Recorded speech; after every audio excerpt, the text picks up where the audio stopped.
Imagine all your audio entertainment available in just one place. That's what the Audible app is all about. With Audible, you can always find the best of what you love or discover something new. Audible has an incredible selection of wellness titles and originals, like The Light Podcast by Michelle Obama, Work It Out by Mel Robbins, and Confidence Gap by Russ Harris. Membership includes access to Audible originals, podcasts, and tons of audiobooks that you can download or stream as much as you want. And as an Audible member, you can choose one title per month from an ever-growing catalog of titles to keep. The Audible app makes it easy to listen anytime, anywhere, whether you're traveling, working out, doing chores, wherever your day takes you. New members can try Audible now free for 30 days. Visit audible.com/motivation or text motivation to 500-500. That's audible.com/motivation or text motivation to 500-500 to try Audible free for 30 days.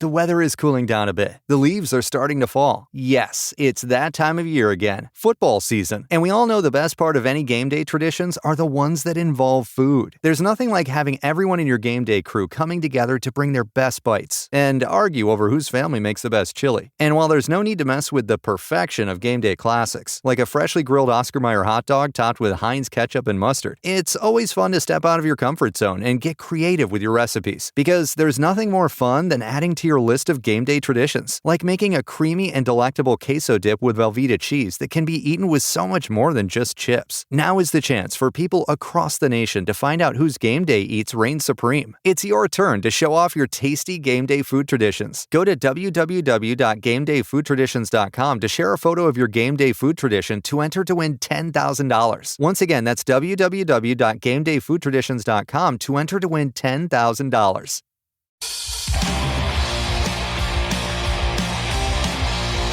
This is Full Change with Tom Laidlaw.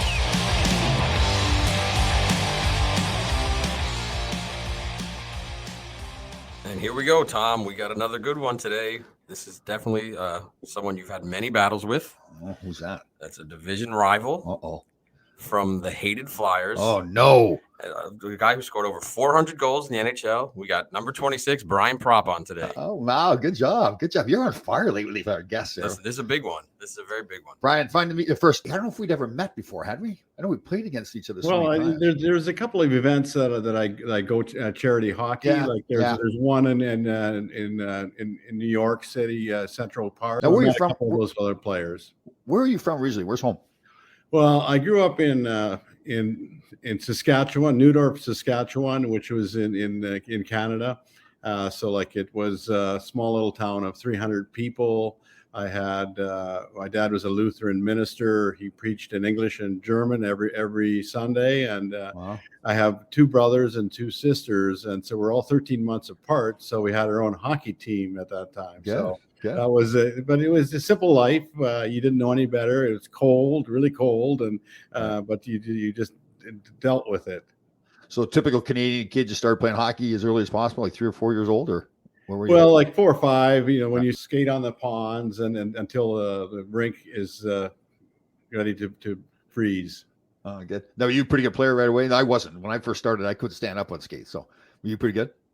Yeah, because a small little town like that, like you skated outside and you played street hockey and just kind of just skated a lot, and that way you move up. You played with older players, so you learn a little bit from them. But because it's tough to get a team together because you only 10 players in a team or less, and then right. So you had to play all the time, and but usually the goalie was the one that didn't skate too much. Right.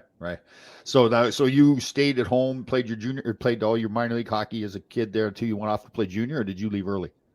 So I when I played in the junior B, it was against the Melville Millionaires. He was that was so I tell people once I was a millionaire once. There you go. And so that year I was 15 and I broke all the scoring records that year.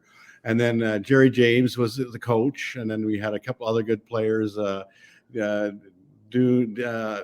couple guys from Melville, but it was about 20 miles drive back and forth, and so I just learned from there.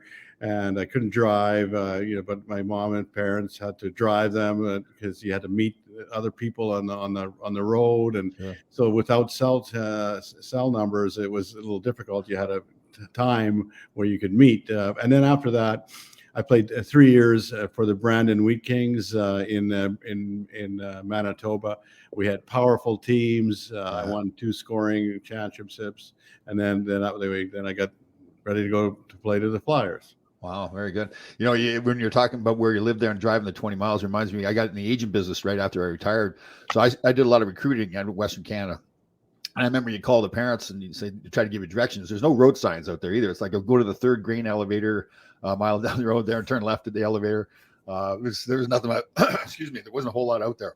Yeah, no, that's right. You can drive for a whole day and not see anybody. That's right. So you're drafted, excuse me, you were drafted as an 18-year-old?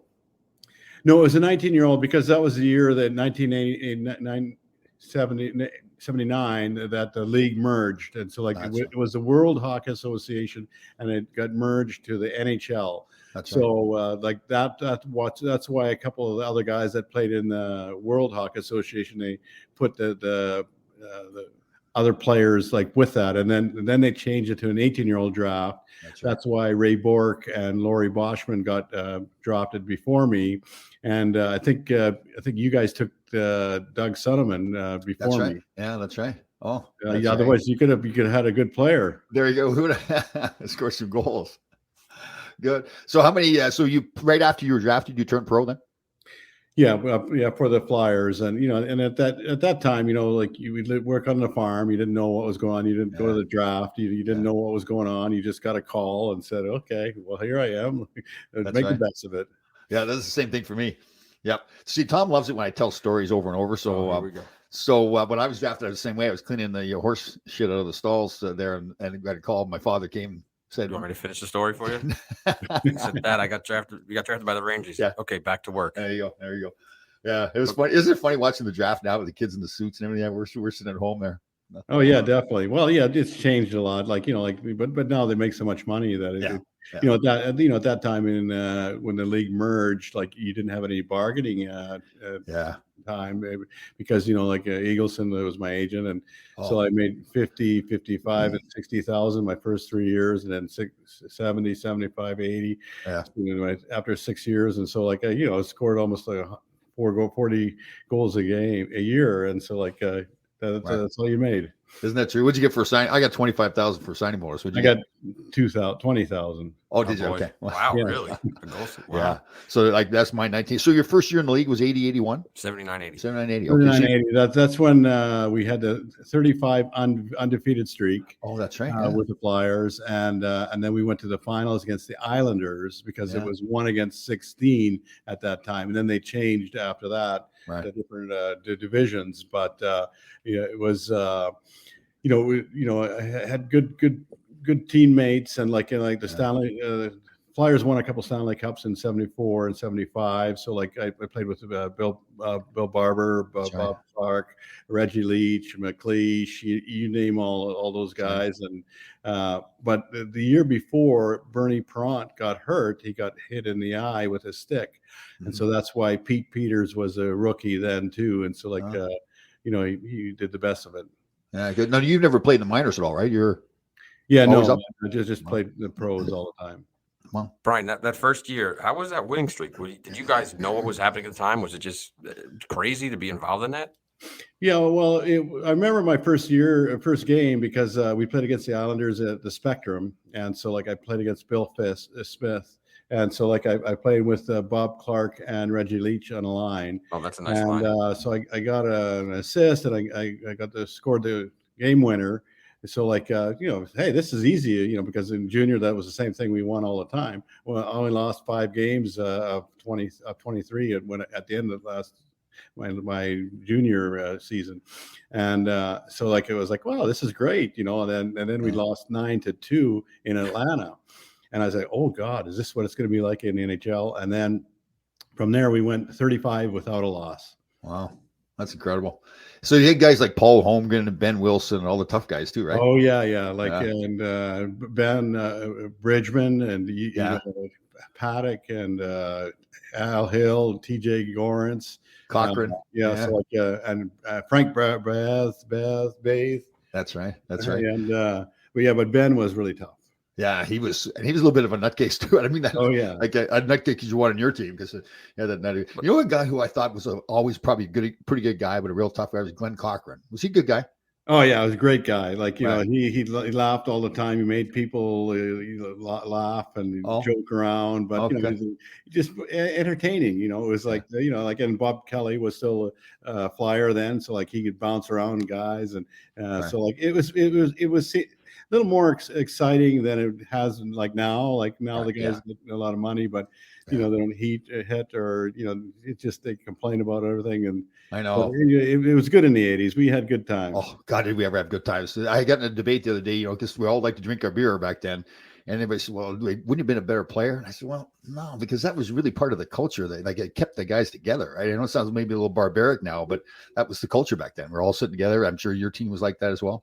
Oh yeah, we're very, very close. Because like our schedule was like Thursday nights we play at home, and then and Friday we'd leave and play a game, and Saturday night on the road, and then come back on Sunday. Right. And so like you get to know all the guys. Like you had beer like after the practice, and then before the games.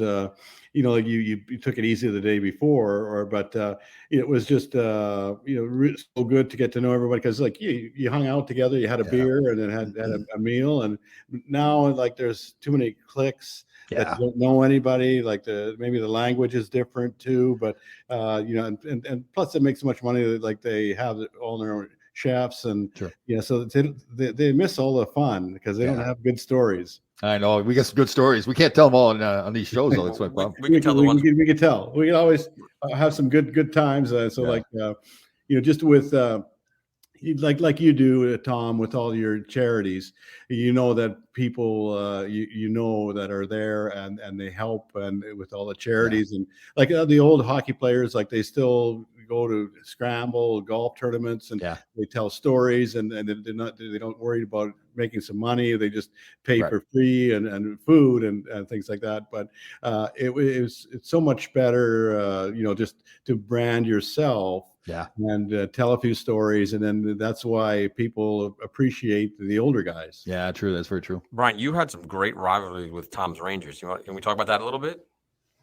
Yeah, sure. Like the Rangers were always really good. I remember like you had Beck and Gressner, and like good players, and but the Flyers were a little tougher, and so for me it was I loved that. I always loved playing against them at the Madison Square Garden, because I always liked to score or hit a guy or score when Tom was out there. Freak them out, but the atmosphere is so good. It's sort of like, I like Chicago, because when you had played that game, you didn't know what was to expect, like it's at the start, and so but the character is still there, and you can feel it, and it gets you back into the hockey. I think like some of the teams in Florida and Phoenix and other places, like they don't have the same feeling. Our games, man, even our preseason games, might as well not even brought a puck out there sometimes during the preseason games. We hated each other so much. I think it was also like we're trying to prove to each other, okay, we're not backing down and we're going to push you around, or what it was. But one time, I'm sure you guys did the same thing. We were going to play in the playoffs one year.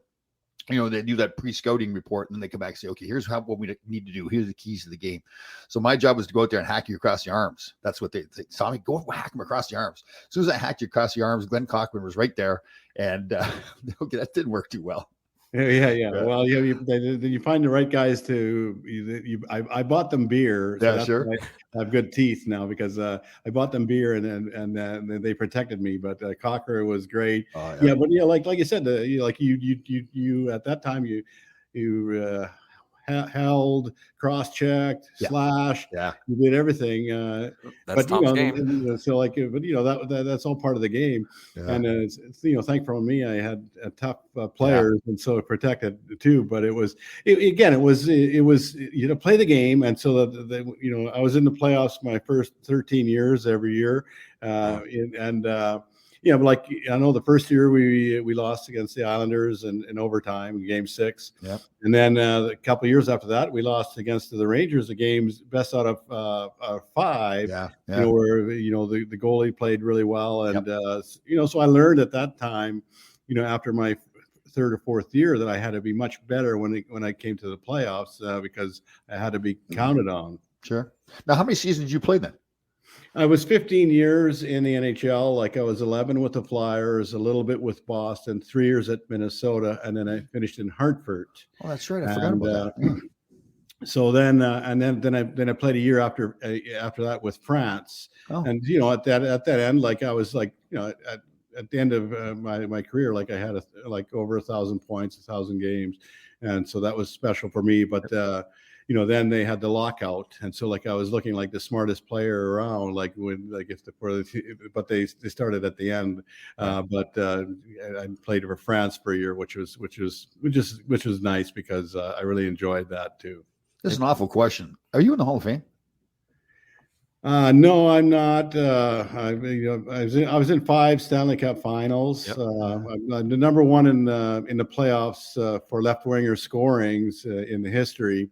I don't know. It could be political. Like I know the Flyers, if they didn't promote us too much at the end, I'm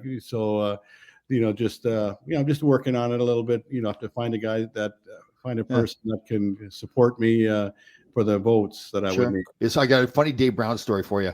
Playing against him all the time when I was with the Rangers, he's with the Flyers. He's trying, you line up at the faceoff dot, and he's beside you. You think, okay, what's going to happen now? I got traded out to LA, came back to the Spectrum. Same thing. Dave Brown lines up beside me, and I'm thinking, okay, here we go. And he goes, Tommy, how you doing? It's good to see you again. How's everything out in LA? I'm like, what's going on? I didn't play for the Rangers anymore, so he didn't hate me as much. So yeah. Well, you remember Sansa? Oh God, yeah. You get suspended a lot more, after the things that were happening now, but. Just some pretty amazing, but our division was really, really good because we had all the good players, and the Islanders were so good, and then we had Boston and Montreal, and so it was tough to get out of your own division. Yeah, it really was. Yeah. Yeah. And then you wind up facing Gretzky and the Oilers twice in finals, and that's right. You want to talk about that a little bit? You guys came close. You went to 7 did you go 7 in both series or just the one? So in 1980, we lost to the Islanders in Game 6 in overtime. Who knows? If that was offside too, wasn't it? Well, no, the goal before. That was 1 was 2 feet off. That was that was in the second period. But that's right. And then we lost in overtime. But I still remember when we were tying it. So if we win, then probably comes back to Philadelphia and we win there. But you just never know what's going to happen. Yeah. But we had good teams, and then in 85 we lost to the Oilers too. But that was the year that Brad McCrimmon got hurt. He got hurt. Paymont knocked him out, hit his shoulder, and then 87 that's when Hextall was the MVP. That's right. Now he played really out of his mind, and then but we fought everything to go through. We had lots of injuries because we played 26 games in 87, and so the Oilers breezed over. And plus, when you think about what they were doing, it's just amazing. They had 6 or 7 Hall of Famers in their prime, but no excuses. We forced them a Game 7, and I think that people here in Philadelphia just admire that we did as well as we could. Because Mark Howe was awesome, but Poulin was hurt, and Tim Kerr was out. That's right. Well, you miss a couple players like that. It makes a big difference. Just especially Tim Kerr, he got so much on the power play. Yeah.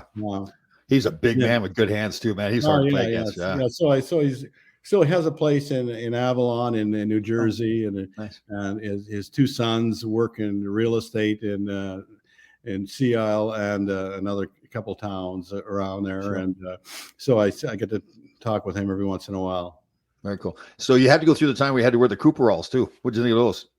Well, I love them. Oh, did you? Oh, Because a lot of people don't like them, but I did. Like they were so much lighter, and but I really did like them. Like the pants and just so much lighter. I think because then the two Hartler and us just after 2 years, like the goalies kept complaining about they couldn't see the puck because it was black and stuff. So it's always really? the goalie's fault. Oh, no question. Absolutely, I agree. My first goal I ever scored was we played a game up in Boston. I shot it off JD's leg into our own net. I said, well, JD should have stopped it, right? Should have stopped it. Yeah. So Brian leaves the Flyers after 11 years, goes to Boston in the finals again. That's right. Yeah, I forgot about that. Yeah. And it's the Oilers without Gretzky, but it's Messier's Oilers. Yeah, that How was that? In that year, like in Boston, like because I was there the last month of the year because like I had a hand injury. I missed 27 games, and so so Clarkie just did me a favor by trading me to Boston. Oh, okay. Wow. And so because Dave Poulin was traded in January of the year before, and I think that.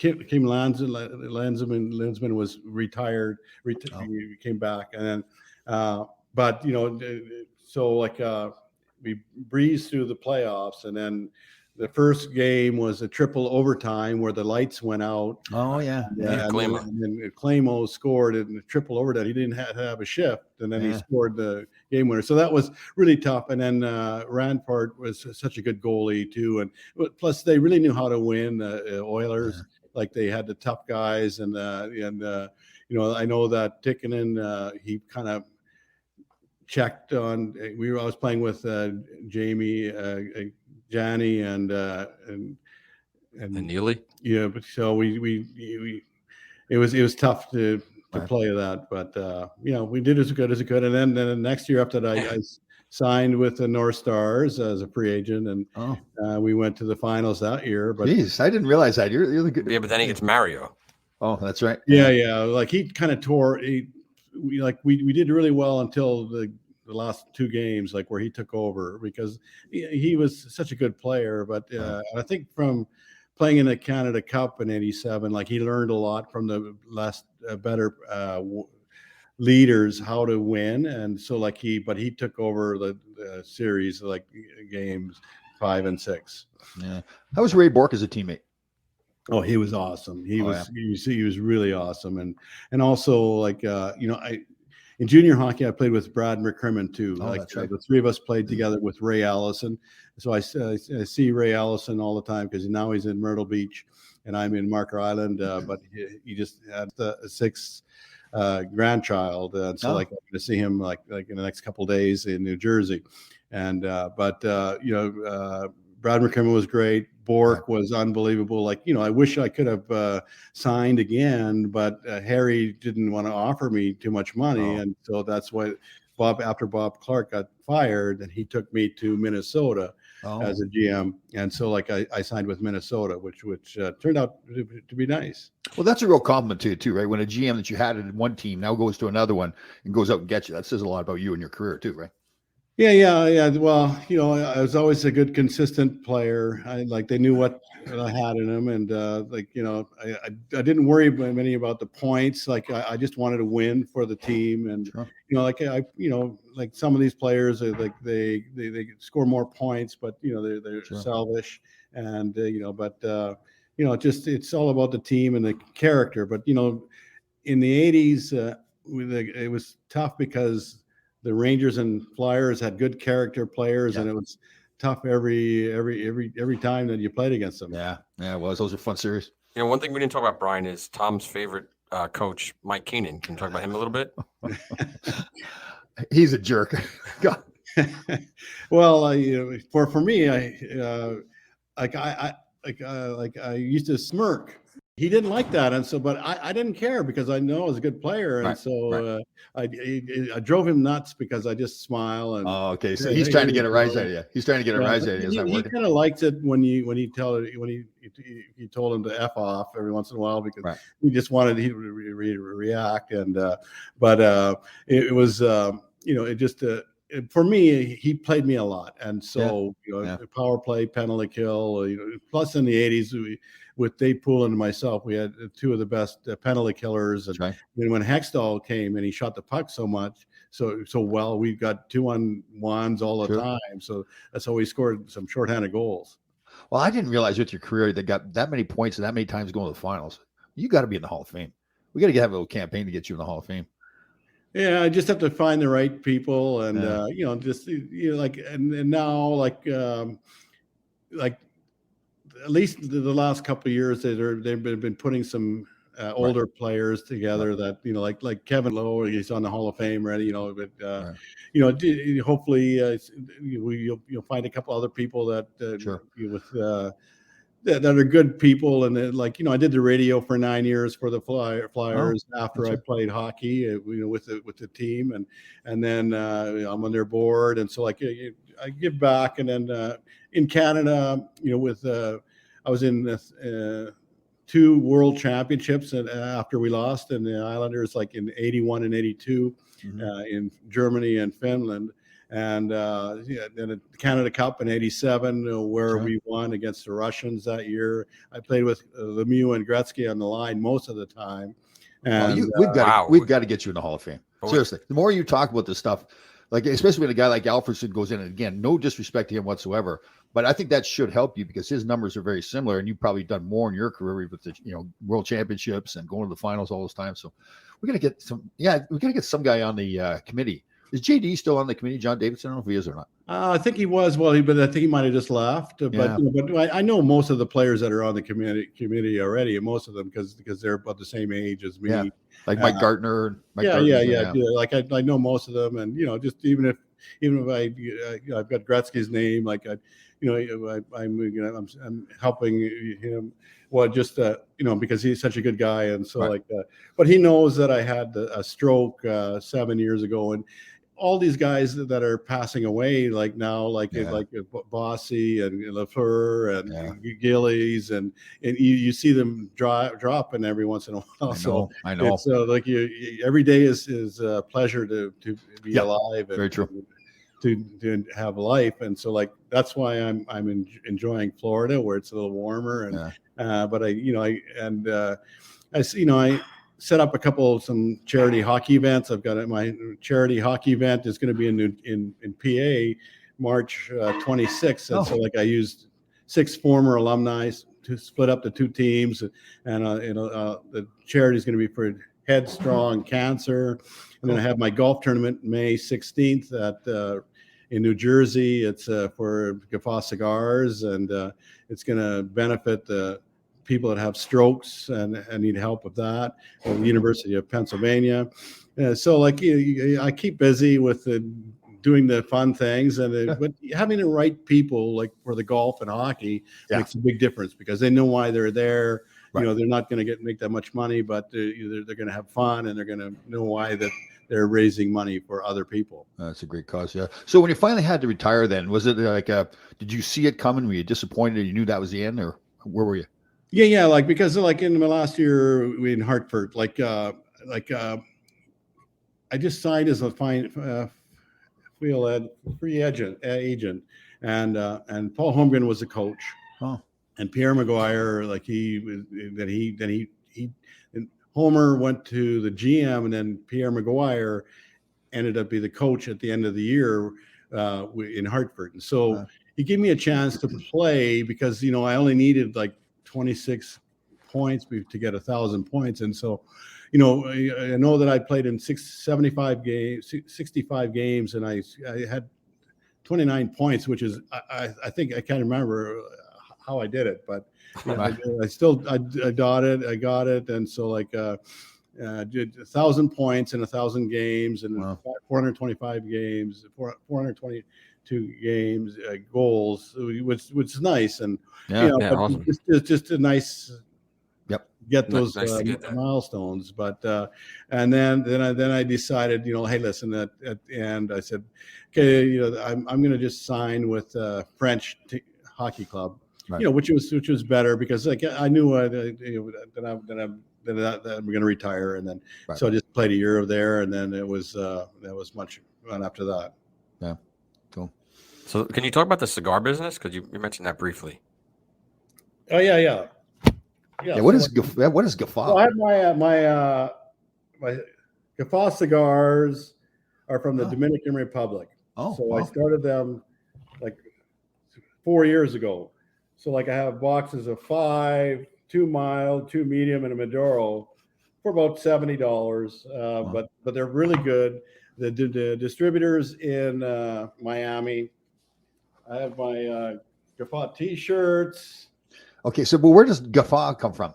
Well, I got Guffaw every time that I went into to score a goal in Philadelphia, yes. like I did a guy from Howie Mandel. He did Guffaw. Yeah. I went to his shows in the 80s all the time in the casinos. So like I just decided, hey, I like this guy, and so like I decided to go to his show, and so I went to his show, and then I liked what he did, and then so I copied of what he was doing. He did a couple of his shows, but Guffaw means a hearty laughter. Oh, okay. So for me, like all those years playing with Tim Kerr, like he just score and 40, 50 goals a year and just didn't do anything. He just skate away, and I was like, I want a little more excitement with that when I score. So I decided to go Guffaw, center ice, so that people knew that, so they hated when I do that. But I forgot about that too. And I talked to Howie because he called before a playoff game, and I told him I thought he was joking, but he just called and said, hey, listen, I don't mind that you trademarked my Guffaw. He's got lots of other things going on. Yeah, but that was just fun. And then from that point on, like I have my own cigar brand, and everything's online. And so if any people want to just check it out, they just go to guffawcigars.com. And I also have my BrianPropp.com website where there's a lot of information, appearances and things like that. And then I just joined another group like from Canada called Millions.co. So it's T-shirts and hats and things like that that they can make up for you. Like and then most of the people are from Canada. Wow, that's pretty good. You got a lot going on. So what? 7 years ago, you had a stroke. 9 years ago, or where was it? September 3rd, 2015. Wow. I had a massive stroke. I was on vacation in Annapolis with my family, and my son was thinking about going to the Navy Academy, and so like we did a trip there. We rented a house, and then the first day I was doing okay, but the next night, like I had a really bad headache, and I just didn't feel well. So they went most of the day, and then that night at 1:30 in the morning, I fell out of bed, hit the side of the bed. Couldn't all those years playing hockey, I didn't lose any teeth, and I hit the side of the road and lost the teeth, but I couldn't talk or walk. I was throwing up, and so like thankfully my family was there. Otherwise, I'm not there right now. Like the brain would be, I'd have been dead. Sure. But my family was there. They called 911 really fast. I went to the hospital, couldn't speak, couldn't move, and so they had to take us like the long weekend. And so like it's kind of scary because I don't know what's going to happen. And I think it was because I had AFib in the heart. But the thing is that like 10 years before that, I had an ablation of the heart, which a lot of people, if they don't know what it is, it just they cut out the ends of the triggers and things like that, so that I didn't want to take blood thinners my whole life. But after time, the ablation wore out, and so like I probably was an AFib, and the clot went into my heart, brain, 3 different places. So I'm just lucky to be alive. Like the only problem I still have is like my right fingers and the right side still don't work, so I have to do everything left-handed. So I have sign everything left-handed now, but just happy to be alive, and lot going on, and get on your show. There you go. Yep. Yeah, that's what for. Brian, did they give you the TPA shot in the hospital? No, I didn't. No, they didn't, because we were there pretty fast, but they didn't. I don't know why they didn't, but thankfully for me as an athlete, I got transferred to McGee in Philadelphia for 6 months, 6 weeks. I was there every day, and then doing some occupational therapy, physical therapy, and speech therapist. But the speech therapist took me the longest, because I couldn't talk at all at the start. Wow. The only thing that at the start I could say was and Bernie Propp. I don't know, it just came out. Seriously? Not even my son's name, Jackson, or my daughter. Are you serious when you say that? That's all you can say was Bernie Propp? That was it. Yeah, I had to relearn with my brain how to talk. Wow. And even at the start, just to talk, you had a point, but then they sell you pictures, and then you have to kind of guess what it was, and then try to talk. And so it took a long time. It's over a year before I could kind of put a sentence together. Wow. But then also, thankfully the NHL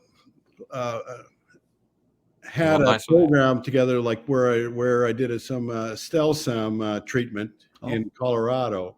Wow. And so we took the cells from my hip, and then I put the cells back into my body, and then immediately noticed a difference with my speech after that. So they recirculate the blood, and then just put the cells back into your body, which is now it's getting to the point where the T cells in your body, they can replace a lot of different things, and can really help with the cancers and other things that they have. Was Kurt Walker, was he involved in that cell stem stuff? Is that how you got there? Yeah, well, I heard it from another guy in Naples that's here, but yeah. So and I know the doctors that can do that, and but this was through the NHL program. Oh, yes. So which was that was 2009, January 30th, 2017, when I got the stealth treatment. Because I still have aphasia once in a while. I have trouble with names and math and things like that. But you get by, and you figure it out after time. Now, are you still improving? You're still taking therapy? No, I'm just doing as well as I can. I still set up some charity hockey event, but I can't shoot that well. But I can still skate okay, because my feet weren't affected, and so it just but I can't. Depends on the goalies that I have, that we play. We skate in New Jersey Wednesday and Friday mornings at Pensacola Skate Zone, when I'm there. And so the goalies I have aren't that good, so I can still score and do a guffaw. The guffaw, still doing that's cool. Now, obviously, it's scary for you what happened, but it had to be very scary for your family as well, right there to see it. Oh yeah. Try to keep it quiet, for a few months, but then just as I got better, it just a lot of people kind of found out about it, but it just that's when I was talking about the Hall of Fame, the guys that are dying now and again. It's just you never know what your life's going to be like. But I know Tom, you're such a workout guy, and you've done all that shows that I see you with, and so and you're up, and you're positive all the time, and that's what people need it now, because they need a whipping here and there. Yeah, really do, right? You can really train yourself. You have a choice in life, right? You can decide that you could, you've gone through some tough times, but you're taking a good attitude about it. You're loving life. You realize, like you said, that other people have passed away. You've got kind of a second chance at life. So you have your choice. You can sit around and feel sorry for yourself, or you can go out and live life. So you're doing a great job, man. Oh yeah, well, don't worry. I'm always busy, and we fly back to New Jersey tomorrow for a week, and then but then it's kind of nice to go back to Florida, where it's 88 and sunny every day, and walk the beach every day. Definitely. Well, you've had a heck of a career here, a great life. You got a family that loves you very much. You fought through the whole stroke thing too. Any regrets in your life? Not too many, because like, again, I was always positive, but Yeah. I think for me, it just maybe not winning a Stanley Cup, but but I don't really care about that, because like I have a life that hockey doesn't matter that too much to me. Like it's how you are. That's my dad was a minister. He taught me how to do the right things and how to give back, and to be a humble person, just like most of the guys from Saskatchewan and in Canada are. They know why they're here, and they're here to give back, and so like I've got lots of things going on, and we'll just keep in touch, because I know that there's the hockey events like New Jersey, Grant Marshall, and a couple of those guys, and Costopoulos, and they play golf, and then there's hockey, and Ed Hospodar. Yep. I know him because he's an alumni, and so like you don't have to worry talking to him. He's got lots of stories, and but Yes, he does. by me being doing the radio for 9 years, and I know all the other alumni, I know almost everybody. Like I've got Mario's cell number and Gretzky's number, and but I don't bother them. Like just tell them, hey, listen, if they want to buy some cigars from me, just give me a call. There you go. Gafa Cigars. Good job. Well, listen, thank you very much for coming on the show. You did a fantastic job. And honestly, I did not quite realize the numbers you put up and the number of times you went to the finals, the championships, you won the World Championship. So yes, we're going to get you in the Hall of Fame. That's our mission. Okay. Oh, well, that would be good. Yeah. All right, brother. Great to see you again. Yeah. Thanks, Tom. Thanks, Brian.